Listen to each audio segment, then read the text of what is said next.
वर्षों तक वन में घूम घूम बाधा विघ्नों को चूम चूम, सह धूप घाम पानी पत्थर, पांडव आए कुछ और निखर। सौभाग्य न सब दिन सोता है, देखें आगे क्या होता है।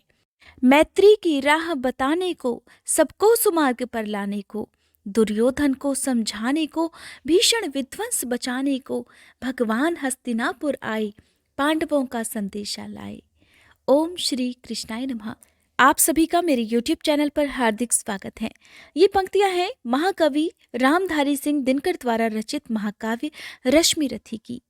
रश्मिरथी महाकाव्य महाभारत की कहानी है, जिसमें विशेष रूप से सूर्य के पुत्र और पांडवों में श्रेष्ठ भाई कर्ण का वर्णन किया गया है। सूर्य के पुत्र होने के बाद भी उनके जीवन की अस्त व्यवस्था और संघर्षों को इस काव्य खंड में बड़ी खूबसूरती के साथ दर्शाया गया है। आज आप सुनेंगे श्रीमद् भागवत महापुराण कथा के प्रथम स्कंद का 5वां अध्याय, जिसमें भगवान के यश कीर्तन की महिमा और देवर्षि नारद जी के पूर्व चरित्र का वर्णन किया गया है। और हर बार की तरह आज भी मैं आपको महाभारत से जुड़ी कहानी सुनाऊंगी, और आज की कहानी में मैं आपको बताऊंगी भीष्म पितामह के बारे में। लेकिन उससे पहले आज हम सुनेंगे श्रीमद् भागवत महापुराण का ये अध्याय। आज का अध्याय शुरू करने से पहले आप सभी से मेरा विनम्र अनुरोध है कि अगर आप आज पहली बार मेरे चैनल पर भागवत कथा सुन रहे हैं तो इससे पहले की कथाओं को भी जरूर सुनिएगा। नारायण नारायण। श्री सूत जी महाराज कहते हैं, तदंतर सुखपूर्वक बैठे हुए वीणा पाणी परम यशस्वी देवर्षि नारद ने मुस्कुराकर अपने पास ही बैठे महर्षि वेद व्यास जी से कहा। नारद जी ने उनसे प्रश्न किया, हे महाभाग व्यास जी, आपका शरीर और मन दोनों ही अपने कर्म और चिंतन से संतुष्ट है ना? अब तो अवश्य ही आपकी जो जिज्ञासा थी वो भी भली भांति पूर्ण हो गई है, क्योंकि आपने जो ये महाभारत की रचना की है बड़ी ही अद्भुत है। नारायण नारायण। और ये तो धर्म आदि सभी पुरुषार्थों से भी परिपूर्ण है। सनातन ब्रह्म तत्व को भी आपने खूब विचारा है और जान भी लिया है।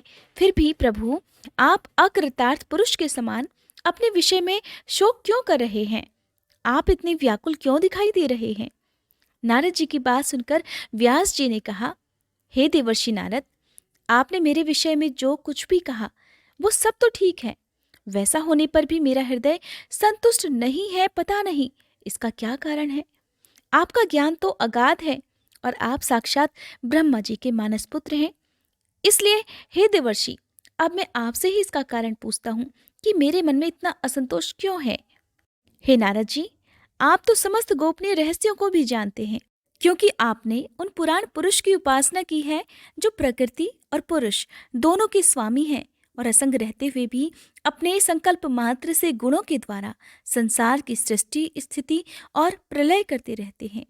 हे देवर्षि, आप सूर्य की भांति तीनों लोकों में भ्रमण करते रहते हैं और योग बल से प्राण वायु के समान सबके भीतर रहकर अंतःकरणों के साक्षी भी हैं। योगानुष्ठान और नियमों के द्वारा पर ब्रह्म और शब्द ब्रह्म दोनों की पूर्ण प्राप्ति कर लेने पर भी मुझ में जो बड़ी कमी है, हे देवर्षि, उसे आप कृपा कर बतलाइए। तब देवर्षि नारद ने कहा, नारायण नारायण। हे व्यास जी, आपने भगवान के निर्मल यश का गान प्रायः नहीं किया।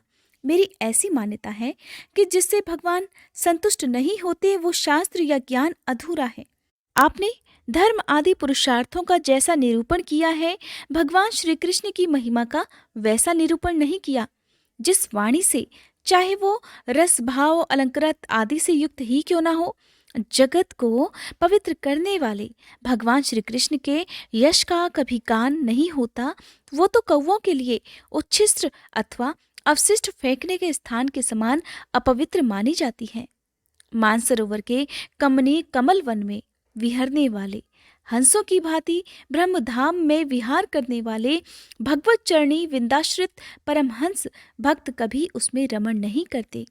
इसके विपरीत, जिसमें सुंदर रचना भी नहीं है और जो दूषित शब्दों से युक्त भी है, परंतु जिसका प्रत्येक श्लोक भगवान के सुयश सूचक नामों से युक्त है, वह वाणी लोगों के सारे पापों का नाश कर देती है। क्योंकि सत्पुरुष ऐसी ही वाणी का श्रवण, गान और कीर्तन किया करते हैं, और वह निर्मल ज्ञान भी जो मोक्ष की प्राप्ति का साक्षात साधन है, यदि भगवान की भक्ति से रहित हो तो उसकी उतनी शोभा भी नहीं होती। फिर जो साधन और सिद्धि दोनों ही दशाओं में सदा ही अमंगल रूप है, वह काम्य कर्म, और जो भगवान को अर्पण नहीं किया गया है, ऐसा निष्काम कर्म भी कैसे सुशोभित हो सकता है। हे महाभाग व्यास जी, आपकी दृष्टि तो अमोघ है, आप तो अंतर्यामी हैं, आपकी कीर्ति पवित्र है, आप सत्यपरायण और दृढ़ व्रत हैं। इसलिए अब आप संपूर्ण जीवों को बंधन से मुक्त करने के लिए समाधि के द्वारा अचिंत शक्ति भगवान की लीलाओं का भी स्मरण कीजिए।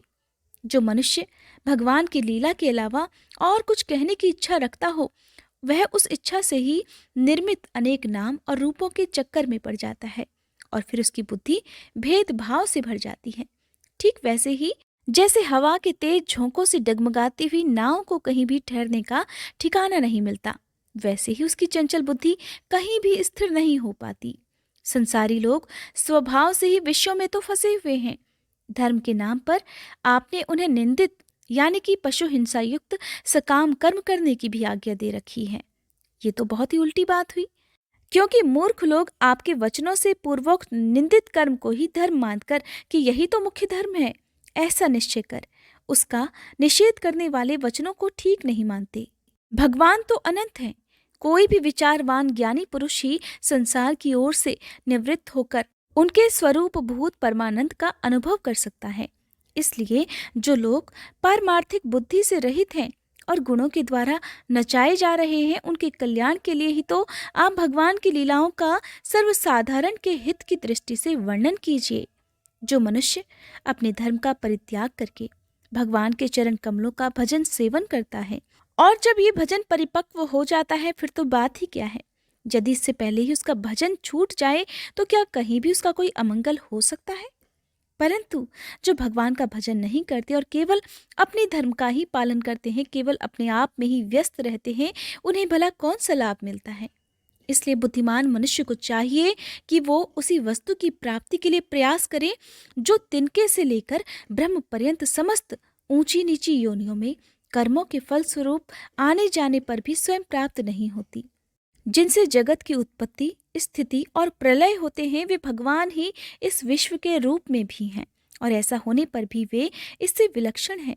इस बात को तो आप स्वयं जानते हैं, फिर भी मैंने आपको संकेत मात्र कर दिया है। हे व्यास जी, आपकी दृष्टि अमोघ है।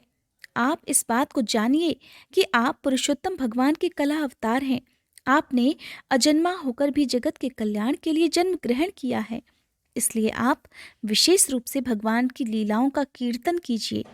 विद्वानों ने इस बात का निरूपण किया है कि मनुष्य की तपस्या, वेदाध्ययन, यज्ञानुष्ठान, स्वाध्याय, ज्ञान और दान एकमात्र प्रयोजन यही है कि पुण्य कीर्ति श्री कृष्ण के गुणों और लीलाओं का वर्णन किया जाए। अब देवर्षि नारद अपने ही बारे में व्यास जी से बता रहे हैं। देवर्षि नारद कहते हैं, हे मुने, अब मैं आपको अपने बारे में भी बताता हूँ। पिछले कल्प में अपने पूर्व जीवन में मैं वेदवादी ब्राह्मणों की एक दासी का लड़का था। वे योगी वर्षा ऋतु में एक स्थान पर चातुर्मास कर रहे थे और फिर मेरे बचपन में ही मुझे उनकी सेवा में लगा दिया गया। मैं उस समय जबकि छोटा सा बालक था, फिर भी किसी प्रकार की चंचलता नहीं करता था, जितेंद्रिय था और खेल कूद से दूर रहता था और आज्ञानुसार हर समय उनकी सेवा करता था। मैं बोलता भी बहुत कम था। मेरे इस शील स्वभाव को देखकर समदर्शी मुनियों ने मुझ सेवक पर अत्यंत कृपा की। उनकी अनुमति प्राप्त कर बर्तनों में लगा हुआ जूठन मैं एक बार खा लिया करता था। ऐसा करने से मेरे सारे पाप धुल गए। इस प्रकार उनकी सेवा करते करते मेरा हृदय भी शुद्ध हो गया और फिर वे लोग जैसा भजन पूजन करते थे उसमें मेरी भी रुचि हो गई। नारायण नारायण। अब मैं आपको क्या बताऊं व्यास जी, उस सत्संग में उन लीला गान परायण महात्माओं के अनुग्रह से मैं अब हर दिन श्री कृष्ण की मनोहर कथाएं सुना करता। श्रद्धा पूर्वक एक एक पद श्रवण करते करते प्रिय कीर्ति भगवान में मेरी भी रुचि हो गई। हे महामुने, जब भगवान में मेरी रुचि हो गई तब उन मनोहर कीर्ति प्रभु में मेरी बुद्धि भी निश्चल हो गई। मेरा मन एकदम निश्चल और शांत होता चला गया। उस बुद्धि से मैं संपूर्ण सत और असत रूपी जगत को अपने पर ब्रह्म स्वरूप आत्मा में माया से कल्पित देखने लगा। इस प्रकार शरद और वर्षा ऋतु, इन दो ऋतुओं में तीनों समय उन महात्मा मुनियों ने श्री हरि के निर्मल यश का संकीर्तन किया और मैं बड़े प्रेम से प्रत्येक बात सुनता रहा।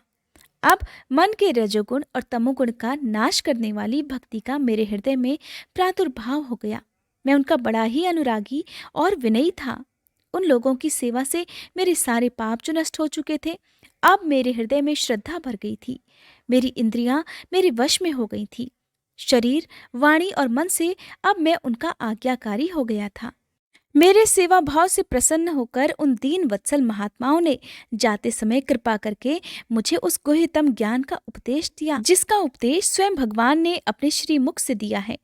इस उपदेश से ही जगत के निर्माता भगवान श्री कृष्ण की माया के प्रभाव को मैं जान पाया, और जिसके जान लेने पर उनके परम पद की प्राप्ति हो जाती है। हे सत्य संकल्प व्यास जी, पुरुषोत्तम भगवान श्री कृष्ण के प्रति समस्त कर्मों को समर्पित कर देना ही संसार के तीनों तापों की एकमात्र औषधि है।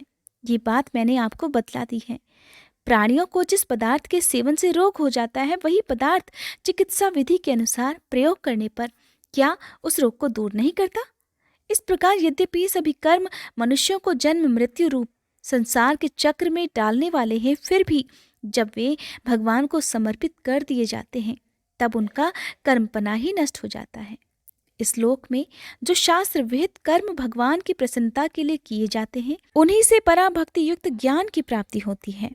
उस भगवत कर्म के मार्ग में भगवान की आज्ञानुसार आचरण करते हुए लोग बार बार श्री कृष्ण के गुण और नामों का कीर्तन और स्मरण करते हैं। हे प्रभु, आप भगवान श्री वासुदेव को नमस्कार है। हम आपका ध्यान करते हैं। प्रद्युम्न, अनिरुद्ध और संकर्षण को भी नमस्कार है। हे व्यास जी, जब मैंने भगवान की आज्ञा का इस प्रकार पालन किया, तब इस बात को जानकर भगवान श्री कृष्ण ने मुझे आत्मज्ञान, ऐश्वर्य और अपनी भाव रूपा प्रेमा भक्ति का दान किया। व्यास जी, आपका ज्ञान पूर्ण है। आप भगवान की ही कीर्ति का, उनकी प्रेममयी लीलाओं का वर्णन कीजिए। उसी से बड़े बड़े ज्ञानियों की भी जिज्ञासा पूर्ण हो जाती है। जो लोग दुखों के द्वारा बार बार रोंदे जा रहे हैं, उनके दुख की शांति इसी से हो सकती है। इसके अलावा और कोई उपाय नहीं है। नारायण नारायण। अब आप सभी सुनिए श्रीमद् भागवत महापुराण प्रथम स्कंद का 6वां अध्याय, और इस भाग में भी देवर्षि नारद के पूर्व चरित्र के शेष भाग का वर्णन किया गया है। देवर्षि नारद के वचन सुनने के बाद श्री सूत जी कहते हैं, हे शौनक जी, देवर्षि नारद के जन्म और साधना की बात सुनकर सत्यवती नंदन भगवान श्री व्यास जी ने उनसे फिर यह प्रश्न किया।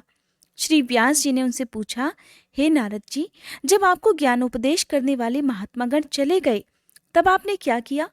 उस समय तो आपकी अवस्था बहुत छोटी रही होगी। स्वयंभुव आपकी शेष आयु किस प्रकार बीती, और मृत्यु के समय आपने किस विधि से अपने शरीर का त्याग किया?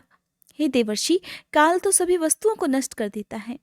उसने आपकी इस पूर्व कल्प की स्मृति का कैसे नाश नहीं किया? तब देवर्षि नारद कहते हैं, नारायण नारायण। मुझे ज्ञानोपदेश करने वाले महात्मागण जब चले गए, तब मैंने इस प्रकार अपना जीवन व्यतीत किया। यद्यपि उस समय मेरी आयु बहुत छोटी थी। मैं अपनी माता का इकलौता बेटा था। एक तो वो एक स्त्री थी और दूसरे मूढ़ और तीसरे दासी भी थी। मुझे भी उसके सिवा और कोई सहारा नहीं था, और मेरी माँ ने अपने आप को मेरे स्नेह पाश से जकड़ रखा था। वो मुझसे बहुत प्रेम करती थी, मेरे योगक्षेम की चिंता तो बहुत करती थी, परंतु पराधीन होने के कारण कुछ भी नहीं कर पाती थी। जैसे कठपुतली नचाने वाले की इच्छा के अनुसार ही नाचती है, वैसे ही यह सारा संसार ईश्वर के अधीन है। मैं भी अपनी माँ के स्नेह बंधन में बंधकर उस ब्राह्मण बस्ती में ही रहा। मेरी आयु उस समय केवल 5 वर्ष की थी। मुझे दिशा, देश और काल के संबंध में उस समय कुछ भी ज्ञान नहीं था। फिर एक दिन की बात है, मेरी माँ गाय दुहने के लिए रात के समय घर से बाहर निकली। तभी रास्ते में एक सांप ने मेरी माँ को डस लिया। अब भला उस सांप का इसमें क्या दोष? काल की ऐसी ही प्रेरणा थी। मैंने इसे काल की प्रेरणा ही समझा। भक्तों का मंगल चाहने वाले भगवान का ये भी एक अनुग्रह ही होता है। मेरी माँ की मृत्यु हो चुकी थी। फिर इसके बाद मैं उत्तर दिशा की तरफ चल पड़ा और उस ओर रास्ते में मुझे अनेकों धन धान्य से संपन्न देश, नगर, गांव, अहीरों की चलती फिरती बस्तियां, खाने, खेड़े, नदियां और पर्वतों के तटवर्ती पड़ाव, वाटिकाएं, वन, उपवन और रंग बिरंगी धातुओं से युक्त विचित्र पर्वत दिखाई पड़े। कहीं कहीं तो जंगली वृक्ष थे जिनकी बड़ी बड़ी शाखाएं हाथियों ने तोड़ डाली थी। शीतल जल से भरे हुए जलाशय थे जिनमें देवताओं के काम में आने वाले कमल खिले हुए थे। उन पर पक्षी तरह तरह की बोलियां बोल रहे थे और भौरे भी मंडरा रहे थे। ये सब देखता हुआ मैं आगे बढ़ा। मैं उस समय अकेला ही था। इतना लंबा रास्ता तय करने के बाद मैंने एक घना जंगल देखा। उसमें नरकट, बांस, सेठा, कुश, कीचक आदि खड़े हुए थे। उसकी लंबाई चौड़ाई भी बहुत थी और वहां सांप, उल्लू, सियार आदि भयंकर जीवों का घर बना हुआ था। देखने में बड़ा डरावना लगता था। चलते चलते मेरा शरीर और इंद्रियां शिथिल हो गई। मैं बुरी तरह से थक चुका था। मुझे बड़े जोर की प्यास लगी और भूखा तो मैं था ही। वहां पास में ही एक नदी मिली। उसके कुंड में मैंने स्नान, जलपान और आचमन किया। इससे मेरी थकावट तो दूर हो गई। अब उस निर्जन वन में एक पीपल के नीचे आसन लगाकर मैं बैठ गया। उन महात्माओं से जैसा मैंने सुना था कि हृदय में रहने वाले परमात्मा के उसी स्वरूप का मैं मन ही मन ध्यान करने लगा। भक्ति भाव से वशीकृत मन द्वारा भगवान के चरण कमलों का ध्यान करते ही भगवत प्राप्ति की उत्कट लालसा मेरे नेत्रों में आंसू भर लाई और हृदय में धीरे धीरे भगवान प्रकट हो गए। हे व्यास जी, उस समय प्रेम भाव के अत्यंत उद्वेग से मेरा रोम रोम पुलकित हो उठा। हृदय अत्यंत शांत और शीतल हो गया। उस आनंद की बाढ़ में मैं ऐसा डूब गया कि मुझे अपना और अपने ध्येय वस्तु का बिल्कुल भी ध्यान नहीं रहा। भगवान का वह अनिर्वचनीय रूप समस्त शोकों का नाश करने वाला और मन के लिए अत्यंत लुभावना था। तभी उसे ना देखकर मैं बहुत व्याकुल हो गया और फिर अनमना सा होकर अपने आसन से उठ खड़ा हुआ। मैंने उस रूप के दर्शन फिर से करने चाहे, परंतु हे व्यास जी, मन को हृदय में समाहित करके बार बार दर्शन की चेष्टा करने पर भी मैं उसे देख नहीं पाया। मैं अतृप्त के समान आतुर हो उठा। इस प्रकार निर्जन वन में मुझे प्रयत्न करते देखकर स्वयं भगवान ने, जो कि वाणी के विषय में नहीं है, बड़ी गंभीर और मधुर वाणी से मेरे शोक को शांत करते हुए मुझसे कहा, मुझे खेद है कि इस जन्म में तुम मेरे दर्शन नहीं कर पाओगे। जिनकी वासनाएं पूर्णतया शांत नहीं हो गई हैं, उन अधकचरे योगियों को मेरा दर्शन करना अत्यंत दुर्लभ होगा। निष्पाप बालक, तुम्हारे हृदय में मुझे प्राप्त करने की लालसा को जागृत करने के लिए ही मैंने एक बार तुम्हें अपने रूप की झलक मात्र दिखला दी है। मुझे प्राप्त करने की इच्छा से युक्त साधक धीरे धीरे हृदय की संपूर्ण वासनाओं का भली भांति त्याग कर देता है। चाहे तुमने थोड़े ही समय के लिए संतों की सेवा की हो, लेकिन हे निष्पाप बालक, अल्पकालीन संत सेवा भाव से ही तुम्हारी चित्त वृत्ति मुझ में स्थिर हो गई है। अब तुम इस मिट्टी में मिल जाने वाले शरीर को छोड़कर मेरे पार्षद हो जाओगे। मुझे प्राप्त करने का तुम्हारा यह दृढ़ निश्चय कभी किसी प्रकार नहीं टूट पाएगा। समस्त सृष्टि का प्रलय हो जाने पर भी मेरी कृपा से ही तुम्हें मेरी स्मृति बनी रहेगी। इस प्रकार आकाश के समान अव्यक्त सर्वशक्तिमान महान परमात्मा ऐसा कहकर चुप हो गए। उनकी इस कृपा का अनुभव करके मैंने उन श्रेष्ठों से भी श्रेष्ठतर भगवान को सिर झुकाकर प्रणाम किया और तभी से मैं हर प्रकार की लज्जा और संकोच छोड़कर भगवान के अत्यंत रहस्यमय और मंगलमय मधुर नामों और लीलाओं का कीर्तन और स्मरण करने लगा। नारायण नारायण। समस्त प्रकार की भोग लालसाएं मेरे मन से पहले ही निकल चुकी थी। अब मैं बड़े आनंद से काल की प्रतीक्षा करता हुआ पृथ्वी पर विचरने लगा। हे व्यास जी, इस प्रकार भगवान की कृपा से मेरा हृदय शुद्ध हो गया, आसक्ति मिट गई और मैं श्री कृष्ण परायण हो गया। फिर कुछ समय बाद जैसे अचानक बिजली कौंध जाती है, वैसे ही अपने समय पर मेरी मृत्यु आ गई। कहते हैं काल की गति को कभी टाला नहीं जा सकता, सबकी मृत्यु निश्चित है। अब मुझे शुद्ध भगवत पार्षद शरीर प्राप्त होने का अवसर आने पर प्रारब्ध कर्म समाप्त हो जाने के कारण 5 भौतिक शरीर नष्ट हो गया और कल्प के अंत के समय, जिस समय भगवान नारायण प्रलयकालीन समुद्र के जल में शयन करते हैं, उस समय उनके हृदय में शयन करने की इच्छा से इस सारी सृष्टि को समेटकर ब्रह्मा जी जब प्रवेश करने लगे, तब उनकी श्वास के साथ मैं भी उनके हृदय में प्रवेश कर गया। 1 सहस्त्र चतुर्युग बीत जाने पर जब ब्रह्मा जी जागे और उन्होंने सृष्टि का संचार करने की इच्छा की, तब उनकी इंद्रियों से मरीचि आदि ऋषियों के साथ मैं भी प्रकट हो गया। और तभी से मैं भगवान की कृपा से वैकुंठ आदि में और तीनों लोकों में बाहर और भीतर बिना रोक टोक के विचरण किया करता हूँ। और भगवान की दी हुई ईश्वर ब्रह्म से विभूषित वीणा पर तान छेड़कर मैं उनकी लीलाओं का गान करता हुआ सारे संसार में विचरण करता हूँ। नारायण नारायण। जब मैं उनकी लीलाओं का गान करने लगता हूँ, तब वे प्रभु जिनके चरण कमल समस्त तीर्थों के उद्गम स्थान हैं और जिनका यशोगान मुझे बहुत ही प्रिय लगता है, बुलाए हुए की तरह तुरंत मेरे हृदय में आकर मुझे दर्शन भी दे जाते हैं। जिन लोगों का मन निरंतर विषय भोगों की काम वासना से आतुर हो रहा हो, उनके लिए भगवान की लीलाओं का कीर्तन संसार सागर से पार जाने का जहाज है। और ऐसा मेरा अपना अनुभव है। काम और लोभ की चोट से बार बार घायल हुआ हृदय श्री कृष्ण सेवा से जैसे प्रत्यक्ष शांति का अनुभव करता है, यम नियम आदि योग मार्गों से वैसी शांति नहीं मिल पाती। हे व्यास जी, आप निष्पाप हैं। आपने मुझसे जो कुछ भी पूछा था वह सब अपने जन्म और साधना का रहस्य तथा आपकी आत्मसंतुष्टि का उपाय मैंने अब आपको बतला दिया। श्री सूत जी कहते हैं, हे शौनक आदि ऋषियों, देवर्षि नारद ने व्यास जी से इस प्रकार कहकर जाने की अनुमति ली और वीणा बजाते हुए नारायण नारायण कहकर स्वच्छंद विचरण करने के लिए वे चल पड़े। आहा, ये देवर्षि नारद बड़े धन्य हैं, क्योंकि ये शांग पाणी भगवान की कीर्ति को अपनी वीणा पर गा गाकर स्वयं तो आनंद मगन होते ही हैं, साथ ही साथ इस जगत को भी आनंदित करते रहते हैं। प्रेम से बोलिए नारायण नारायण। आज भगवत महापुराण कथा का प्रथम स्कंद का 6वां अध्याय समाप्त हुआ। अगली वीडियो में आप सुनेंगे 7वें अध्याय के बारे में, जिसमें अश्वत्थामा द्वारा द्रौपदी के पुत्रों का मारा जाना और अर्जुन के द्वारा अश्वत्थामा का मान मर्दन किए जाने का वर्णन है। अब सुनिए भीष्म पितामह के बारे में। महाभारत एक ऐसा ग्रंथ है जिसमें कई सारे नायक हैं और उनमें से एक नायक है भीष्म पितामह। सभी लोग जानते हैं कि भीष्म पितामह ने महाभारत के युद्ध में कौरवों की ओर से युद्ध किया था, लेकिन बहुत से लोग उनके जीवन से जुड़ी घटनाओं के बारे में नहीं जानते, जैसे कि भीष्म पितामह अपने पूर्व जन्म में कौन थे और किस श्राप के कारण उन्हें मनुष्य योनि में जन्म लेना पड़ा। भीष्म पितामह के गुरु कौन थे और क्यों आखिरकार उन्होंने अपने ही गुरु से युद्ध किया, आज की इस वीडियो में मैं आपको बताऊंगी। पहले जानते हैं भीष्म पितामह के पूर्व जन्म के बारे में। महाभारत के आदि पर्व के अनुसार एक बार पृथु आदि वसु अपनी पत्नियों के साथ मेरु पर्वत पर भ्रमण कर रहे थे। वहां वशिष्ठ ऋषि का आश्रम भी था। एक वसु पत्नी की दृष्टि ऋषि वशिष्ठ के आश्रम में बंधी नंदिनी नामक गाय पर पड़ गई। उसने उसे अपने पति द्यौ नामक वसु को दिखाया और कहा कि वो ये गाय अपनी सखियों के लिए चाहती है। अपनी पत्नी की बात मानकर द्यौ ने अपने भाइयों के साथ उस गाय का हरण कर लिया।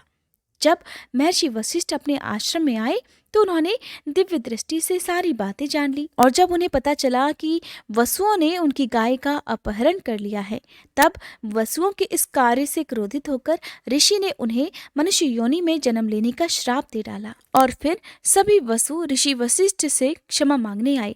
तब ऋषि ने कहा कि तुम सभी वसुओं को तो शीघ्र ही मनुष्य योनि से मुक्ति मिल जाएगी, लेकिन इस द्यौ नामक वसु को अपने कर्म भोगने के लिए बहुत दिनों तक पृथ्वी लोक में रहना पड़ेगा। और महाभारत के अनुसार द्यौ नामक वसु ने गंगा पुत्र भीष्म के रूप में जन्म लिया था और श्राप के कारण वो बहुत समय तक पृथ्वी पर रहे तथा अंत में इच्छा मृत्यु से उन्होंने अपने प्राण त्यागे। भीष्म पितामह के पिता का नाम था राजा शांतनु। एक बार शांतनु शिकार खेलते खेलते गंगा नदी के तट पर जा पहुंचे। उन्होंने वहां एक परम सुंदर स्त्री देखी।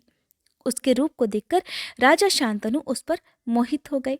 शांतनु ने उसका परिचय पूछते हुए उसे अपनी पत्नी बनाने के लिए कहा। उस स्त्री ने इसकी स्वीकृति दे दी, लेकिन एक शर्त भी रख दी कि आप कभी भी मुझे किसी भी काम को करने के लिए रोकेंगे नहीं, और यदि आपने ऐसा किया तो मैं उसी क्षण आपको छोड़कर चली जाऊंगी। राजा शांतनु ने यह शर्त स्वीकार कर ली और उस स्त्री से विवाह कर लिया। इस प्रकार दोनों का जीवन सुखपूर्वक बीतने लगा। समय बीतने पर राजा शांतनु के यहाँ 7 पुत्रों ने जन्म लिया, लेकिन सभी पुत्रों को उस स्त्री ने गंगा नदी में डाल दिया। राजा शांतनु ने ये सब देखा, लेकिन देखने के बाद भी वो कुछ नहीं कर पाए, क्योंकि उन्हें डर था कि यदि मैंने इसका कारण पूछ लिया तो मेरी पत्नी मुझे छोड़कर चली जाएगी। जब 8वां पुत्र हुआ तब वह स्त्री उसे भी गंगा नदी में डालने लगी। अब की बार राजा शांतनु से रहा नहीं गया। राजा शांतनु ने उन्हें रोका और पूछा, आप ऐसा किस लिए कर रही हैं? तब उस स्त्री ने बताया कि मैं देव नदी गंगा हूँ, और जिन पुत्रों को मैंने नदी में डाला था वे सभी वसु थे जिन्हें वशिष्ठ ऋषि ने श्राप दिया था, और उन सभी वसुओं की मुक्ति के लिए ही मैंने उन्हें नदी में प्रवाहित किया। आपने लेकिन शर्त न मानते हुए मुझे रोका है, इसलिए अब मैं जा रही हूँ। ऐसा कहकर गंगा जी शांतनु के 8वें पुत्र को अपने साथ लेकर चली गई। जब गंगा जी शांतनु के 8वें पुत्र को अपने साथ ले गईं, तब राजा शांतनु बड़े उदास रहने लगे। इस तरह थोड़ा और समय बीत गया। एक दिन राजा शांतनु गंगा नदी के तट पर घूम रहे थे। उन्होंने देखा कि गंगा जी में जल बहुत थोड़ा रह गया है और वो प्रवाहित भी नहीं हो रहा।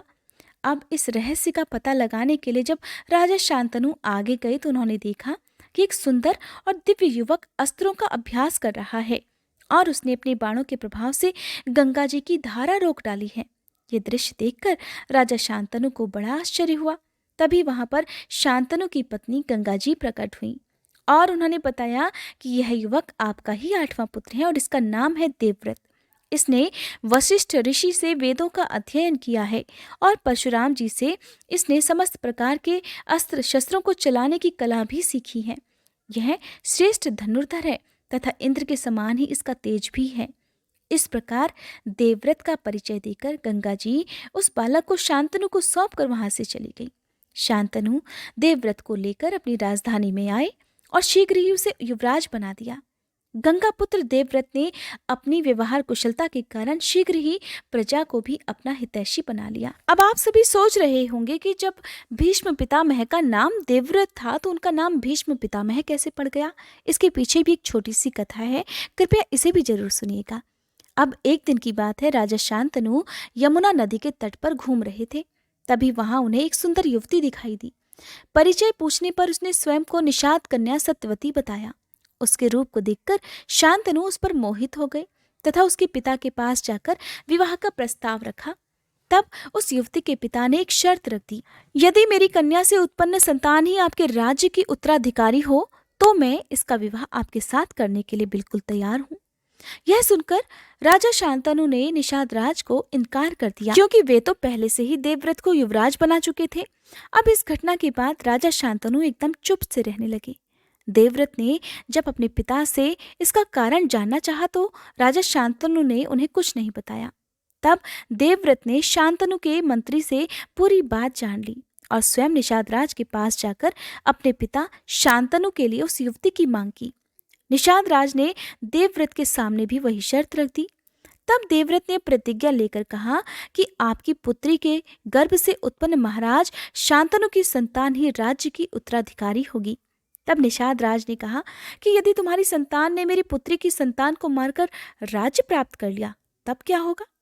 तब देवव्रत ने सबके सामने अखंड ब्रह्मचर्य की प्रतिज्ञा ली तथा सत्यवती को ले जाकर अपने पिता को सौंप दिया। तब पिता शांतनु ने देवव्रत को इच्छा मृत्यु का वरदान दिया। देवव्रत की इस भीषण प्रतिज्ञा के कारण ही कहा जाता है कि उनका नाम भीष्म पितामह पड़ गया था। और फिर जब महाभारत का युद्ध हुआ तब अर्जुन अपने तीखे बाणों से भीष्म पितामह को बींधने लगे। इस प्रकार बाणों से छलनी होकर भीष्म पितामह सूर्यास्त के समय अपने रथ से गिर गए।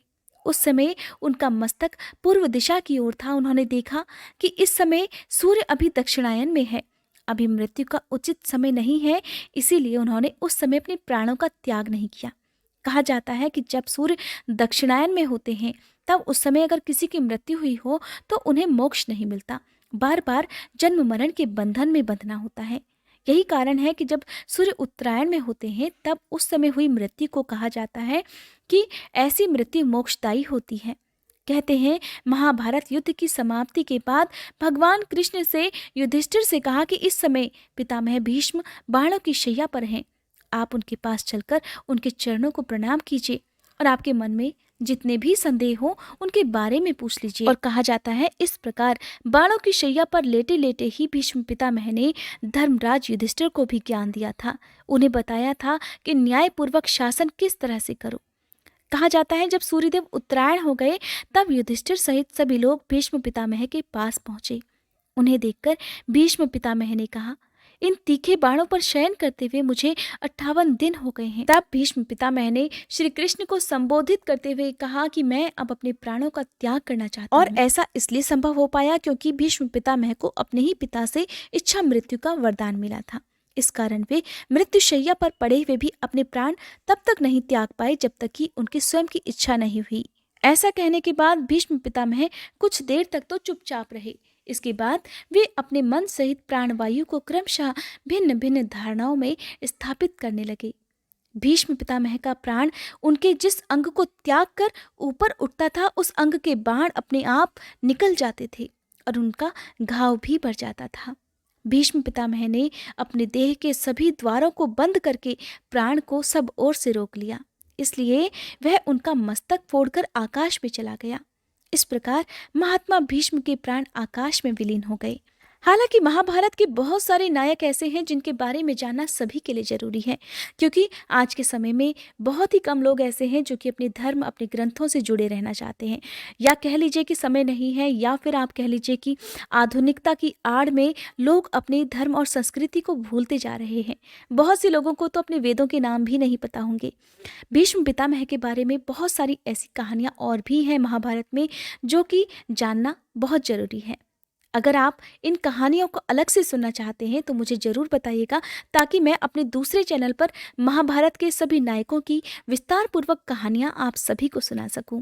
आज की ये वीडियो आपको कैसी लगी कमेंट बॉक्स में मुझे ज़रूर बताइएगा और अपने सुझाव भी मुझे ज़रूर दीजिएगा, ताकि मैं समय से आपको महाभारत युद्ध में जितने भी नायक थे उनसे जुड़ी हुई जो भी घटनाएं थी, जो भी कहानियां थी, वो आप सभी तक साझा कर सकूं। आज की इस वीडियो को अंत तक देखने के लिए आप सभी का हार्दिक धन्यवाद। आप सभी भक्तजन मेरी वीडियोस को बहुत प्यार दे रहे हैं, इन सभी के लिए आप सबका एक बार फिर से हार्दिक आभार।